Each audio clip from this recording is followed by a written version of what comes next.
William Hill at Not The Will Hill, host of the New York City Podcast, Point Spread Weekly writer, VSiN contributor at VSiN Live. Kind enough to join us on a Wednesday edition of Back Your Play. We'll take you up to 6. And, William, appreciate a couple moments, pal. How are you?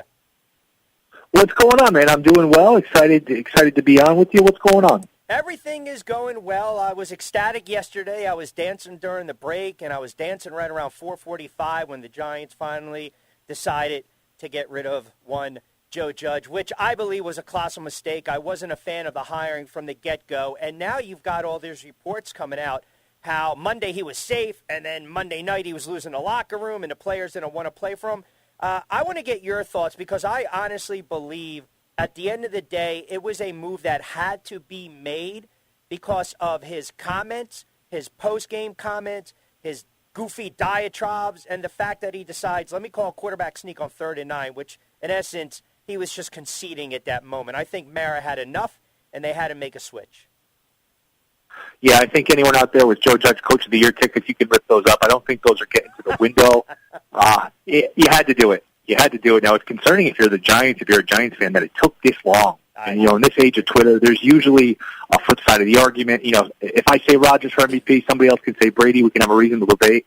There was really nobody on the other side of this Judge issue, and nobody really clamored for him to keep his job. Jay Glazer does a good job with this stuff, said 25% chance he keeps his job. This was on Sunday, and he's like, originally he said 50%. He's like, now I'm hearing 25%. You just had to do it. You just had to do it. It was a disaster, and I actually think they would have kept him. I think they wanted to keep him. They wanted to keep him. I think it was the 11 minutes, 10 or 11 days ago after, I forget which game it was. Man, these games are all the same where they can't move the ball. It was the one 2 weeks ago where they just couldn't move the ball, and after the game he's talking about how, yeah, the Bears game, the Bears won. Yeah, I mean, they could have. I think the Giants could have lived with being outscored, 126-20, whatever it was, the last 4 or 5 weeks. Believe it or not, I think it was the 11 minutes where he, lie after lie about almost getting fired with the Pats and ex-players calling him, and just that really sunk him. I think that dug his own grave, and the play on the field obviously didn't help. But I think they were hell bent on bringing him back. I just don't think you could have gone into next year bringing in a new GM, a new regime, and just leave Judge. As the coach going forward, it made no sense. So, right move for the Giants. I don't think, they had really much of a choice. You had to get rid of him. No, I agree wholeheartedly with your assessment, and I echo those sentiments. And you think about it, right, if you're a gambling man, if you're a betting man, the odds on that you think Daniel Jones comes in and competes. What's more alarming is that, forget about him being the starter next year. Now he's saying, he's going on the record, hey, you know what, I should be good to go by August. I mean, I don't even know what kind of odds we're looking at right now at that, but I would be hard-pressed to think that he will be the starting quarterback next year, whether they decide to draft a kid out of college or go with a bridge quarterback. I mean, what's your thoughts on Jones? Yeah, I'm kind of back and forth myself. Again, his play on the field, you can have a debate, maybe a new regime. He hasn't had the talent around him. A million turnovers. I think 40-something turnovers in 40-something games. He was 12-25 as a starter. Not that record means everything, but, he's shaky on the field. But then you got to factor in, he's been here 3 years. He's missed games in every year. So I think, maybe you bring him back for a year and draft somebody second, third round. It's not a great year for quarterback drafts. You don't want to overpay. You don't want to overdraft someone, especially, you're not a quarterback away. So you don't want to just pick a quarterback just to pick one. Maybe you can leave Jones there, build up your offensive line, your defensive line. Just kind of find your quarterback along the way, because I think the new GM and the new coach are going to have some rope here. They're going to hand the keys to somebody who say, you know what?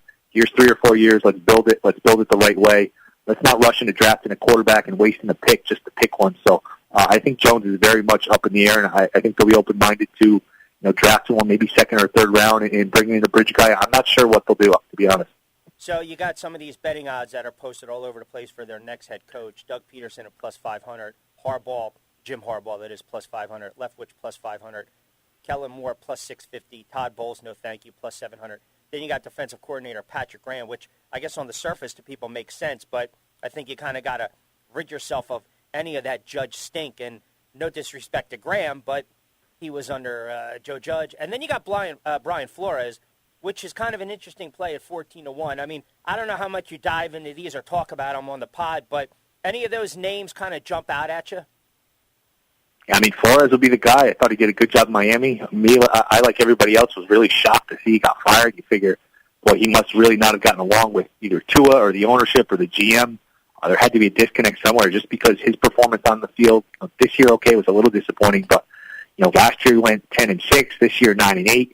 The first year we went 5-11. That was the best 5-11 we've ever seen. Remember, people thought they were going to go winless, and they rallied. They won 5 out of their last 8. So I think he's a good coach. Again, it's really hard to know what direction they're going to go in because you don't know who the GM is going to be, and you don't know what kind of team he envisions. It's tough. You figure with Urban Meyer being a disaster in Jacksonville, college coaches are probably going to be out of vogue for a little bit. And again, you went out of left field here with Joe Judge, so you're probably going to look for somebody with more stability. You're not going to go out of the box like you did with Judge. So, again, if you go with a former head coach, you could also label that as somebody who's recycled. So, to me, Flores would be the guy. I'm sure he's going to be in high demand, 6 or 7 of these openings. Flores is going to get another job here. Is the Giants the most attractive job for him? It's tough to say.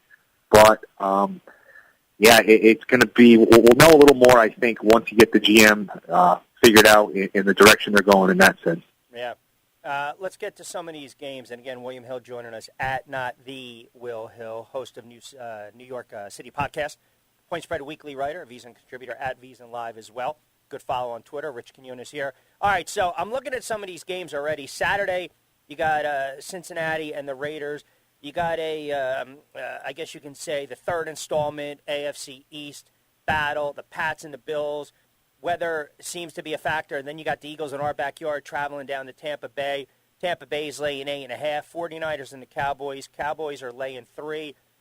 Let's start with those 4. Kind of give me a quick little 30-second take, a little insight on those games. Where are you leaning with Cincinnati and the Raiders? I lean Cincy. I think a big part of the Raiders' offense has been, just throwing the ball up and hoping for BS flags, whether it's on Thanksgiving or the other night. That call is ridiculous. Right. I don't think that the refs are going to be as favorable in Cincy. Remember, this Cincy team, they haven't won a playoff game since 1990. They're home. That is going to be a raucous crowd on Saturday afternoon. And again, Cincy was able to rest last week while Vegas, had to play till the death, until midnight on Sunday, and what was just a crazy game. So you worry about the physical exhaustion. And then the mental fatigue of Vegas. I mean, think about it. They were 6-7 when they played that weird Monday afternoon game against Cleveland and all their backups and third stringers. Cleveland has the ball 3rd and 2, 3rd and 3, something like that, with 2 minutes left, and Cleveland's up 2. 3 yards there, their season's over. It's 6-8, they're done. Right. They get the ball back, kick a field goal, win the game, win the next game, win the next 2. They've won 4 in a row. It basically hit like a 200-to-1 parlay since that point where it was 3rd and 3. But wow. I think they run out of steam here. I like the Bengals. Now, I could be talking to teasing the Bengals. You tease them with maybe Tampa to get that from 8.5 down to 2.5. Exactly. That could be a way to go there, but I definitely need Bengals. Yeah, no, I love your thinking on that one, too, because, right, you sneak in that 2.5, not so much the 3, but you got the 2 with the hook. I'm okay with that with Tampa. The Pats and the Bills, I call it a look but don't touch game because you got the hoodie, and then you got a rookie quarterback on the road in the playoffs, and then you got the Bills, and their offense is somewhat of an enigma. But, I mean, I'm telling you, if you're a Bills fan, man, this is all about Josh Allen this game. Yeah, I mean, it's funny. I love Wildcard Weekend as a fan. It's one of the best weekends of the year. Now we add these extra games. It's just so great. But I don't love a lot of these spreads. These guys that make the lines, they know what they're doing. These lines look pretty spot on. I would lean towards the Bills. Okay. I don't know that the Patriots can match point for point with the Bills here. Bills have been really, like you said, they've been an enigma on offense, but they have the firepower with Diggs, with Allen. I'm not sure that, with Mac Jones on the road, shaky weather, I just don't know if they can keep pace. The last time they played, and this is interesting, they're playing 3 times in 7 weeks here, but last time they played, the Bills didn't punt. I would think the Bills are a touchdown or so better. Again, I'm not, rushing up to the counter to bet against Bill Belichick and lay points on the way, but I would definitely lean Bills in that one. Yeah, and, at the end of the day, too, they're so familiar, so it's not like you haven't seen anything before with the third time around come. The 49ers and the Cowboys, I've been saying this for a while now, over the last several days. Look, I know that line's sitting at 3. I'm a believer in the 49ers, not Garoppolo. I think they got some good offensive weapons. They play defense. It's not going to shock me if they make this a 28-27 type of game. But with that being said, if I'm going to play it, then I'm just going to play the 49ers on the money line and take them outright. Yeah, man, I feel like I've heard, 10, 12 people picking this game, and everybody's picked the 49ers. Oh, really? That always worries me.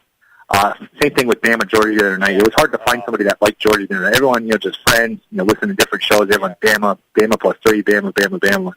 I like San Francisco. I would not be shocked if they're in the Super Bowl. They're that good. The pass rush, the weapons with Samuel and Kittle, they're really good.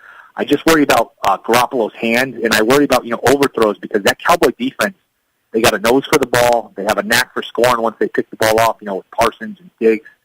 In San Fran, their one weakness, they're bad against the pass. They're bad against the deep ball. In Dallas, even without Gallup, with Lamb and with Cooper, they can probably expose that. To me, I haven't bet it yet.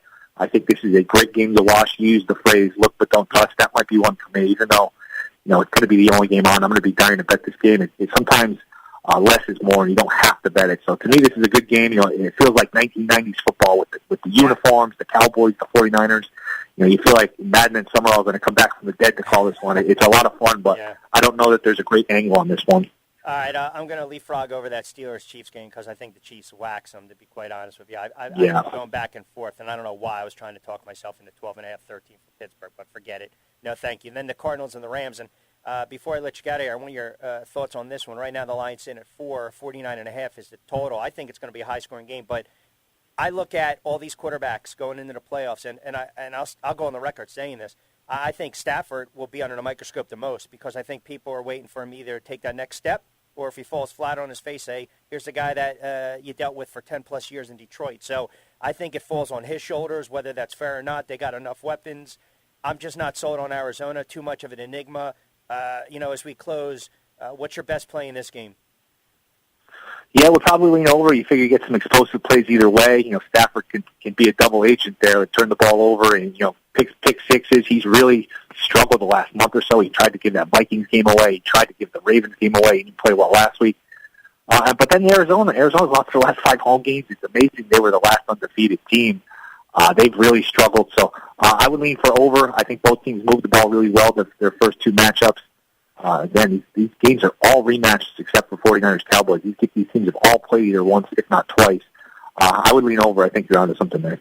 All right, everyone give William a follow at not the Will Hill with 2 E's. And, of course, the New York Citycast is out, presented by Bet Rivers. You can follow him on Twitter. Check it out on YouTube as well. You can download that, I would imagine, where any pods are available. And also, he gives you a couple plays here with some of the Eagles, NFL Wildcard weekend, and a ton of stuff. So I appreciate you jumping on board for a couple of moments, pal. The next time we'll get you on, we got to talk a little bit about the NBA and talk about my Knicks as well. But I had to get that bitter taste out of the Giants out of my mouth, and I just needed to vent to someone. And since you're the New York guy, it's almost as though you gave me a therapy session. Now I feel a little better.